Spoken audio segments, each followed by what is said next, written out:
जो लोग दूसरों की बातों को सुनकर बहुत ज़्यादा सोचते हैं या बहुत ज़्यादा जजमेंटल हो जाते हैं, वो लोग कभी खुश नहीं रह सकते।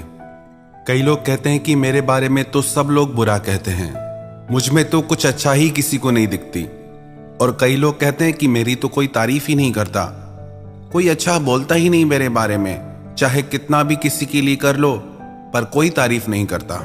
आजकल लोग अपनी बुद्धि से कम औरों की बातों से बहुत ज्यादा चलते हैं कि और लोग क्या कहते हैं मेरे बारे में, अगर मैं ऐसा करूंगा तो लोग क्या कहेंगे।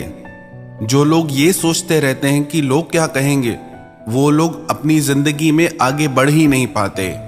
क्योंकि याद रखना एक बात, ऐसा हो ही नहीं सकता कि हर इंसान आपकी प्रशंसा करे। सब तरह के लोग हैं दुनिया में, कुछ आपकी प्रशंसा करेंगे तो कुछ आपकी बुराई भी करेंगे। चाहे आप कितना भी अच्छा काम कर लो, पर कुछ लोग जरूर ऐसे मिलेंगे जो आपकी बुराई करेंगे, जिनको आप अच्छे नहीं लगेंगे चाहे आप कुछ भी कर लो।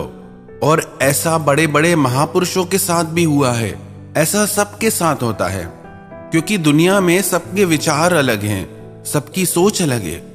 एक किसान अपने खेत से खेती करके शाम को अपने घर लौट के आ रहा था, तो रास्ते में उसने देखा कि कुछ लोग उसी के बारे में चर्चा कर रहे थे, उसी के बारे में बात कर रहे थे। तो अंधेरे का समय था, उसने सोचा मैं पेड़ के पीछे छुप के सुनूं ये क्या बोल रहे हैं मेरे बारे में, हो सकता है मेरी तारीफ कर रहे हो। लेकिन जब उसने पेड़ के पीछे जाके सुना तो वो लोग उसकी बुराई कर रहे थे। एक ने बोला कि ये किसान बहुत घमंडी है, दूसरे ने बोला ये इतना होशियार भी नहीं है। वो ऐसे ही इसका नाम लेके उसकी बुराई कर रहे थे। उस बेचारे किसान को बहुत दुख हुआ। उसने कहा मैं तो किसी का कुछ बिगाड़ता भी नहीं, किसी से कुछ कहता भी नहीं, झगड़ा भी नहीं करता, और जितना हो सकता है मैं दूसरों की हेल्प करता हूँ, फिर भी मैं लोगों को अच्छा नहीं लगता। उस बात का उसे ऐसा सदमा लगा, वो कहीं भी चार लोगों को बात करते देखता, उसे लगता सब मेरी ही बुराई कर रहे हैं। वो बहुत दुखी हो गया। तो एक दिन उसने अपने मित्र से कहा कि सारा गांव मेरी बुराई कर रहा है, मैं क्या करूं, मेरा तो मरने का मन करता है। तो उसके मित्र ने कहा कि यहाँ गांव के बाहर एक महात्मा रहते हैं, आप उनके पास जाओ, वो बहुत चमत्कारी हैं। तो उसने कहा ठीक है। वो किसान उन महात्मा के पास चला गया। जब वो महात्मा के पास पहुंचा तो रात का समय हो गया था। उसने अपनी समस्या महात्मा को सुनाई। महात्मा ने कहा कि अभी रात का समय हो गया है, अभी तुम विश्राम करो, मैं कल तुम्हें इसका उत्तर दूंगा। वो रात को उन महात्मा की कुटिया में जैसे ही सोने लगा तो पास के तालाब से मेंढकों के टर टर की आवाज आने लगी, और वो आवाज इतनी तेज थी वो सो ही नहीं पा रहा था। उसने महात्मा जी से कहा कि आप कैसे सोते हैं इस शोर में, ऐसा लग रहा है जैसे हजारों मेंढक एक साथ आवाज कर रहे हो। महात्मा जी ने कहा मैं क्या कर सकता हूं, अब नदी में मेंढक आवाज कर रहे हैं तो उसका क्या किया जा सकता है। उस किसान ने कहा आप चिंता मत करिए, मैं कल गांव से कुछ लोग लेके आऊंगा और इन सारे मेंढकों को नदी से निकाल दूंगा। वो दूसरे दिन गांव गया और वहां से कुछ लोगों को अपने साथ लेके आया। जब उसने नदी से मेंढकों को निकाला तो कुल 20-25 मेंढक निकले। वो बड़ा हैरान हो गया। उसने महात्मा जी से कहा कि कुल इतने मेंढक हैं और रात को इतनी आवाज आ रही थी जैसे हजारों मेंढक आवाज कर रहे हो। तो महात्मा जी ने कहा आपके प्रश्न का उत्तर भी इसी बात में छिपा है। तो वो व्यक्ति बोला मैं समझा नहीं। तो महात्मा जी ने कहा कि जब कुछ लोग हमारे बारे में बुराई करते हैं या गलत कहते हैं, हम उसके बारे में इतना सोचते हैं कि हमको लगता है कि सब लोग हमारे बारे में गलत कह रहे हैं, और वो बातें हमारे भीतर शोर मचा देती हैं। तो अगर इस दुनिया में खुश रहना है तो इन थोड़े से लोगों की बातों को अवॉइड करना होगा, भूलना होगा। क्योंकि कुछ लोग ऐसे होते ही हैं जो आपकी बुराई करेंगे ही करेंगे, चाहे आप कितना भी अच्छा करो।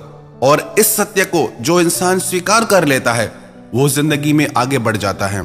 और जो इंसान ये सोच के बैठ जाता है दुनिया क्या कहेगी, समाज क्या कहेगा, सबसे बड़ा रोग क्या कहेंगे लोग, जो लोग ये सोचते रहते हैं वो जिंदगी में कभी कुछ कर ही नहीं पाते। और ऐसे लोग हर इंसान की जिंदगी में होते हैं, आपकी जिंदगी में भी होंगे। पर आप उन इंसानों की बातों पे ध्यान मत दीजिए जो लोग आपको हिम्मत देते हैं, जो आपका आत्मविश्वास बढ़ाते हैं। आप उनकी बातों को सुनिए, क्योंकि जिन बातों को, जिन शब्दों को आप अपने भीतर जगह दोगे, आप वैसे ही बनते जाओगे। अगर अच्छी बातों को, पॉजिटिव बातों को आप अपने दिल दिमाग में जगह दोगे तो आपकी जिंदगी पॉजिटिव हो जाएगी। और अगर लोगों की नेगेटिव बातों को आप अपने भीतर भर लोगे तो आप कुछ कर ही नहीं पाओगे, आपकी सारी शक्ति खत्म हो जाएगी। एक बार एक जंगल में एक छोटा सा तेंदुआ, वो पहली बार शिकार के लिए जाने लगा। उसने लकड़बग्घी से आके कहा कि आज मैं पहली बार शिकार के लिए जा रहा हूं। पहले तो वो बहुत जोश में था। लकड़बग्घा उसकी बात सुन के हंसने लगा। अरे तू इतना छोटा सा है, तेरे से नहीं होगा शिकार। शिकार करना कोई आसान काम नहीं। लकड़बग्घे की बात सुनकर वो बहुत उदास हो गया। बोला कि मैं कैसे शिकार करूंगा, मैं तो बहुत छोटा सा हूं। पर दूसरे दिन उसने सोचा, आज मैं एक बार और ट्राई करके देखता हूं, कोशिश करके देखता हूं। वो दूसरे दिन फिर शिकार के लिए जाने लगा। तो उसने बंदर से आके कहा कि आज मैं शिकार के लिए जा रहा हूं। तो बंदर ने उससे कहा कि ये तो बहुत अच्छी बात है और तुम शिकार के लिए तैयार भी हो चुके हो। तुम्हारी गति और तुम्हारी फुर्ती बहुत अच्छी है, तुम पक्का शिकार कर लोगे। उस बंदर की बातों को सुनकर उसमें इतना उत्साह आ गया कि उस दिन वो शिकार करके ही लौटा। ऐसा हम सबके साथ होता है। सब तरह के लोग जिंदगी में मिलते हैं, पर हमको अपनी जिंदगी में सिर्फ पॉजिटिव बातों को लेना है। अगर हम अपने भीतर नेगेटिविटी भर लेंगे तो हमारी जिंदगी में भी नेगेटिविटी आ जाएगी। हमें हर जगह निराशा और उदासी ही दिखाई देगी। अगर आप जिंदगी में हमेशा खुश रहना चाहते हैं, एनर्जेटिक रहना चाहते हैं, तो अपने भीतर पॉजिटिव बातों को जगह दीजिए, तो आपकी जिंदगी में भी हमेशा पॉजिटिविटी बनी रहेगी।